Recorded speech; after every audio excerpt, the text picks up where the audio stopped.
നമസ്കാരം, news at സിവിലിയൻസിലേക്ക് സ്വാഗതം. വാർത്തകൾ വായിക്കുന്നത് അഞ്ജലി. ഇന്നത്തെ പ്രധാന വാർത്തകൾ. കേരളത്തിലെ ഏറ്റവും മികച്ച സിവിൽ എഞ്ചിനീയറിംഗ് കോച്ചിംഗ് ഇൻസ്റ്റിറ്റ്യൂട്ടായ സിവിലിയൻസിന്റെ എക്കാലത്തെയും മികച്ച കോഴ്സ് വജ്ര 2.0 വിജയഗാഥ തുടരുന്നു. കൂടുതൽ വിവരങ്ങളുമായി സിവിലിയൻസിന്റെ ഹെഡ്ക്വാർട്ടേഴ്സിൽ നിന്ന് നമ്മുടെ റിപ്പോർട്ടർ പാർവതി ചേരുന്നു.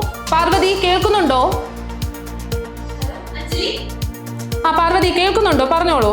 അഞ്ജലി, 2024 തുടങ്ങിയ വജ്ര കോഴ്സിന്റെ രണ്ടാം പതിപ്പായ വജ്ര 2.0 ആണ് ഇപ്പോൾ ഹിറ്റ് ആയിക്കൊണ്ടിരിക്കുന്നത്. Assistant engineer, junior engineer, overseer level പരീക്ഷകൾ, ISRO പരീക്ഷകൾ തുടങ്ങി എല്ലാ സിവിൽ എഞ്ചിനീയറിംഗ് കോമ്പറ്റേറ്റീവ് എക്സാംസിനും പ്രിപ്പയർ ചെയ്യാൻ പറ്റുന്ന രീതിയിലാണ് ഈ കോഴ്സ് ഡിസൈൻ ചെയ്തിരിക്കുന്നത്. RRB ജൂനിയർ എഞ്ചിനീയർ പരീക്ഷയ്ക്ക് വേണ്ട ജനറൽ അവയർനെസ് പോർഷൻസ്, PCB പരീക്ഷയ്ക്ക് വേണ്ട എക്സ്ട്രാ പോർഷൻസ് ഉൾപ്പെടെ ഈ കോഴ്സിൽ ഉൾപ്പെടുത്തിയിരിക്കുന്നത് കൊണ്ട് തന്നെ സിവിൽ എഞ്ചിനീയറിംഗ് വിദ്യാർത്ഥികളുടെ ഒരു കുത്തൊഴുക്കാണ് ഇപ്പോൾ ഇവിടേക്ക് സംഭവിച്ചുകൊണ്ടിരിക്കുന്നത്. അഞ്ജലി, കഴിഞ്ഞ RRB ജൂനിയർ എഞ്ചിനീയർ പരീക്ഷയിൽ 55ഓളം പേരെയാണ് ഇവർ റാങ്ക് ലിസ്റ്റിൽ ഉൾപ്പെടുത്തിയിരിക്കുന്നത്. ഇത് മറ്റൊരു ഇൻസ്റ്റിറ്റ്യൂട്ടും അവകാശപ്പെടാനാവാത്ത ഒരു നാഴികക്കല്ല് തന്നെയാണ്. ഞാനിപ്പോൾ ഉള്ളത് ഇവരുടെ ഹെഡ്ക്വാർട്ടേഴ്സിലാണ്.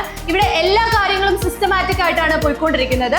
അക്കാഡമിക് കോർഡിനേറ്റേഴ്സും മെന്റേഴ്സും ഉൾപ്പെടെയുള്ള ഒരു വലിയ ടീം തന്നെ ഇവർക്കുണ്ട്. വജ്ര 2.0 കോഴ്സിന്റെ കാര്യം പറയുകയാണെന്നുണ്ടെങ്കിൽ ഓരോ വീഡിയോ ലെക്ചേഴ്സിന് താഴെ വരുന്ന അസസ്മെന്റ് ടെസ്റ്റുകൾ, മോഡൽ ടെസ്റ്റുകൾ, ടെസ്റ്റ് സീരീസുകൾ, സ്റ്റഡി മെറ്റീരിയലുകൾ, ഈ നോട്ടുകൾ, പബ്ലിക്കേഷനുകൾ തുടങ്ങി ഇങ്ങനെ ഒട്ടനവധി ഫീച്ചേഴ്സ് പ്രൊവൈഡ് ചെയ്യുന്നത് കൊണ്ട് തന്നെയാണ് ഓരോ റാങ്ക് ലിസ്റ്റിലും 80% വിദ്യാർത്ഥികൾ സിവിലിയൻസിൽ നിന്നും നമുക്ക് കാണാൻ പറ്റുന്നത്.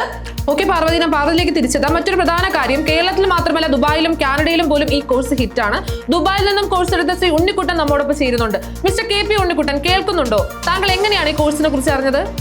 ബിടെക് കഴിഞ്ഞ് ഇറങ്ങി എനിക്ക് ഗവൺമെന്റ് ജോലി എന്നൊരു ആഗ്രഹം ഇല്ലായിരുന്നു. ആഗ്രഹിച്ചാലും കിട്ടൂലെന്നറിയാം. ഞാനും എൻ്റെ ഒരു കൂട്ടുകാരനും കൂടെ നാട്ടിൽ തെണ്ടിത്തിരിഞ്ഞ് നടക്കുകയായിരുന്നു. അങ്ങനെ തെണ്ടിച്ചതാണ് എന്നെ എല്ലാവരും കൂടെ കയറ്റി ദുബായിലോട്ട് വിട്ടു. ദുബായി വന്നപ്പോൾ ഇവിടുത്തെ ഒടുക്കത്തെ ചൂടും മുടിയും പോണും ഒരു രക്ഷയുമില്ല. അങ്ങനെ ഞാൻ ഇവിടെ കഷ്ടപ്പെട്ട് ജോലി ചെയ്തുകൊണ്ടിരുന്നപ്പോഴാണ് എൻ്റെ മറ്റേ കൂട്ടുകാരൻ നാട്ടിൽ PWD AI ആയിട്ട് കയറിയത്. അതെനിക്ക് ഇഷ്ടപ്പെട്ടില്ല.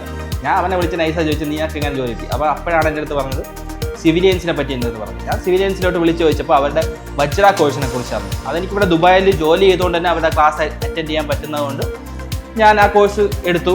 ഞാൻ അങ്ങനെ സിവിലിയൻസിലെത്തി. ബെസ്റ്റ് കോഴ്സാണ്. നന്ദി മിസ്റ്റർ ഉണ്ണിക്കുട്ടൻ. എന്തായാലും 59 ഫസ്റ്റ് റാങ്കുകൾ അങ്ങനെ ഇങ്ങനെ വെറുതെ കിട്ടിയാലും തെളിയിച്ചുകൊണ്ട് സിവിലിയൻസ് മുന്നേറുകയാണ്. ഇതോടുകൂടി ഇന്നത്തെ വാർത്താ ബുള്ളറ്റിൻ അവസാനിക്കുന്നു. നന്ദി, നമസ്കാരം.